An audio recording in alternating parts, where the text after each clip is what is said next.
সবাই কেউ বলবে যাও তাড়াতাড়ি বাজার থেকে 3টা সাদা কাপড় নিয়ে আসো।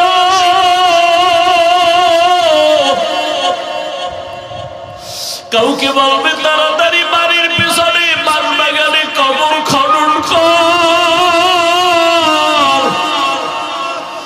যেই বাগানে একা যাইতে বড় ভয়, বাড়ির পেছনের বাস বাগানে একা একা যাইতে পারি না ভয়। সবাই বলবে তাড়াতাড়ি ঘরে ওই বাগানে রাখবো যেখানে সাপ বিচ্ছু থাকে, ওই অন্ধকারে রাখবো। তোমরা 3-4 জন যাইয়া কবর বানাও। কাউকে বলবে যাও কলা পাতা রেডি করো।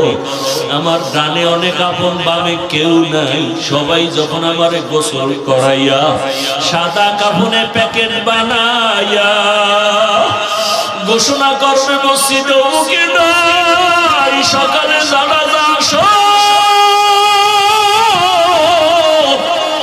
জানাজার ময়দান রেডি,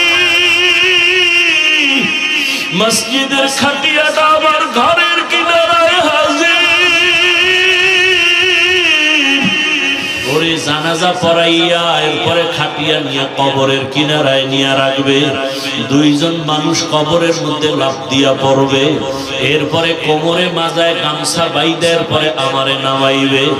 নামাইয়া কবরের মধ্যে শোয়াইয়া পাশের চাল বিছাবে, এর উপরে কলা পাতা বিছাইয়া সবাই বলবে বিদায়ের আওয়াজ দাও আর মাটি দাও। মিনহা খালাকনাকুম ওয়া ফিহা নুঈদুকুম ওয়া মিনহা নুখরিজুকুম তারাতান উখরা। জানাজা দিয়া মাটি দিয়া পাড়াইয়া সব বিদায় হয়ে গেল। আরে আমার কই বন্ধু, কই মা, কই বাবা, কই আপনজন, কেউ তো এখন আমার পাশে নাই। এখন আমার ডানে মাটি, বামে মাটি, উপরে মাটি, নিচে মাটি, অন্ধকার আর অন্ধকার। কবরের সবাই চলিয়া যাওয়ার পরে 2 জন ফেরেশতা এসে হাজির হয়ে যাবে। প্রশ্ন করা শুরু করবে, রবের পরিচয় দাও, ধর্মের পরিচয় দাও।